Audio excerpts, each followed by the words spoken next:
Is this thing on? Oh, there it goes. Okay. So, there's something that I want to talk about that I'm not too sure about, and maybe I would be a little bit more if I thought it through.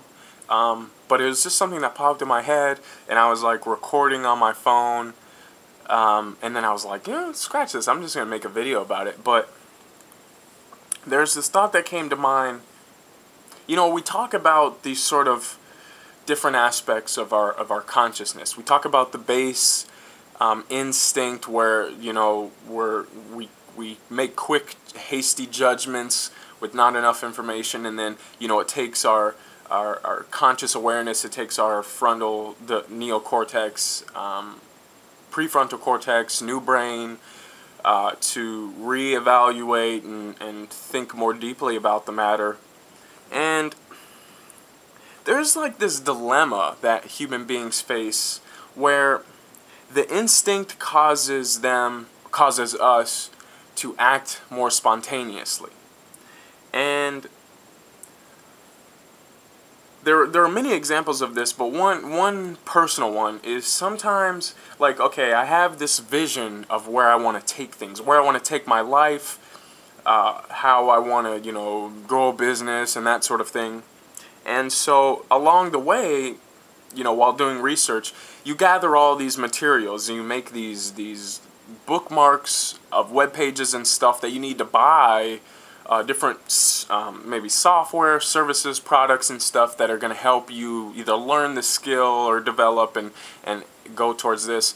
And of course, another person might just, love to shop online. They just, I gotta buy this, the whole psychology of advertising and that sort of thing, marketing.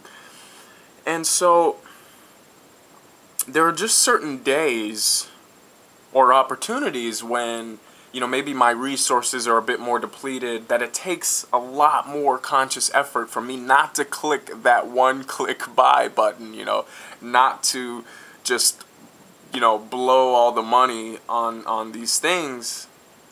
And I started thinking about, this sort of thing ties a lot into how adamant we are about our belief systems. That we sort of attach ourselves to our belief systems and to these other, types of systems in order to protect ourselves from ourselves, really, because, once people start to question, once we start to open up those floodgates or those channels where our belief systems are questioned, what happens? I mean, we're immediately aggressive. That instinct drive just starts going into, hyper reaction, and we want to fight somebody or we want to be aggressive towards someone. And I mean, you can see this in all sorts of conservative types. A lot of times, to me, even if I'm wrong, a lot of times I can look at a person, and if I'm interacting with them or I watch them interact, you can sort of make a judgment as to the quality. You can sort of look at them and say, you know what, I bet if you push the right buttons, you could get that person who like is trying to be proper, they're trying to be this sort of eloquent person, is probably really violent underneath, really has something hidden that if they were under the circumstances of a certain kind of pressure, would completely dismiss all of the time and effort that it took to hide that, to keep that mask on. And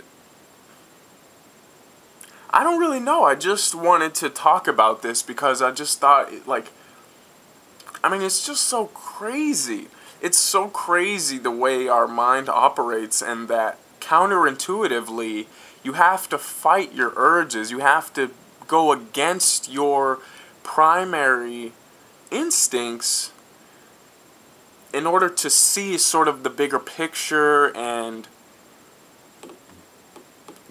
be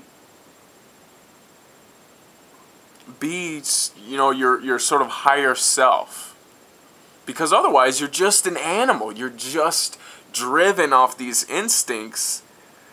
And, I mean, I don't know. It's kind of kooky. And, yeah, I don't know. I wanted to to open that up.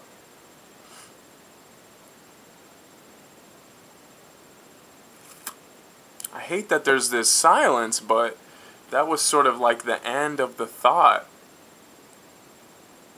And I mean, I see this all the time. Like for example, my grandma, you know, she tries to be this, or not tries to, she is this conservative woman and stuff. But and it's like a cognitive dissonance to where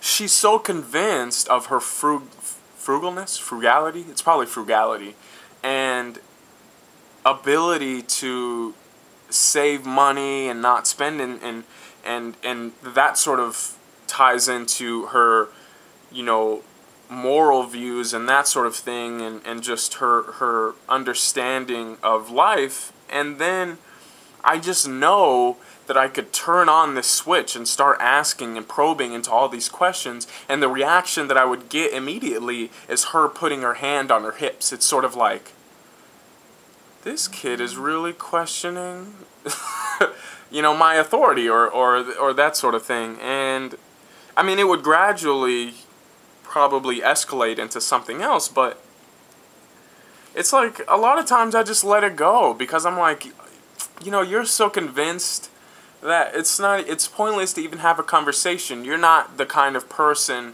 that is open to at least, you know, question it. To, you know, I feel like with a friend, with somebody who I would truly consider a friend, I could say, look, you know, I have these ideas, I have these thoughts, and you know, they could be wrong. They're probably wrong, not accurate. But I just got to get it out, and you know, maybe get your feedback on what you think. And a lot of times you don't get a kind of response that, as I said, unless it's like a true friend, you don't get a kind of a response that they're willing to investigate the matter. You know, they're automatically throwing in the sort of beliefs and assumptions. It's like, especially with like a religious person, you say, okay, well, let's reason together. You know, there's some historic evidence of this, you know, other people are saying and showing these facts. You know, let's just talk about this sort of openly. What you would get is the sort of preacher response, right? They would automatically throw in the sort of specific stories of Scripture and not be able to tie in any other advent of anthropology or history or science, for that matter, or anything else outside of this zone of gospel. And I mean, that's what you see. That's what I often see, is this sort of zoning out that it's scary to some extent, for sure. I don't know. It's baffling. It's truly baffling. I don't know. Let's see, how much time do I got here? Probably a minute and a half. I'm getting pretty good. I'm sort of drawing into this 10-minute, 11-minute mark accidentally. I don't even mean to do it. Last time I looked at the clock around the same, I can have this rant for about 8 minutes, 8.5 minutes, and then I gotta close out for the next, you know, minute and a half, 2 minutes. And this, I guess this is sort of the closing statement. It's not anything fantastic. I want to get better at being bold, though. I want to get better at being able to say something, make a statement that sort of tweaks someone's mind without maybe them even knowing it.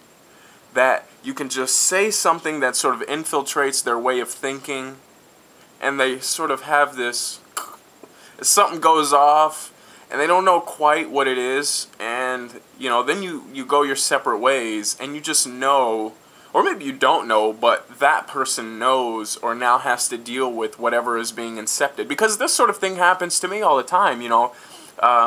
Sometimes I am at the check stand at the store that I work in, and I'm ringing somebody up, you know, boop, scanning all the things, and we're having like a brief, you know, what is it, a minute conversation, 30 seconds, you can't say much, but based on whatever, you know, day that person's having, they'll sort of make a comment, maybe about the economy or something that's happening in their lives, and it just incepts into my brain, and suddenly I find myself thinking about it for like the next hour or half hour, or maybe I'm not thinking about it at all, but then later it comes in and starts, infiltrating into my thoughts, and I'm like, man, there is something to this. Why is this channeling this sort of thought? And then, maybe even the next day, something will pop into my head. Oh, and you start making connections that weren't there. So, just getting a bit more bolder, just having a bit more boldness to say things or sort of learn how to master energy and say things to somebody that's going to get them to open up their channels a little bit more. That's something that I'd like to invest my time in. But speaking of time, mine is about up. Yeah.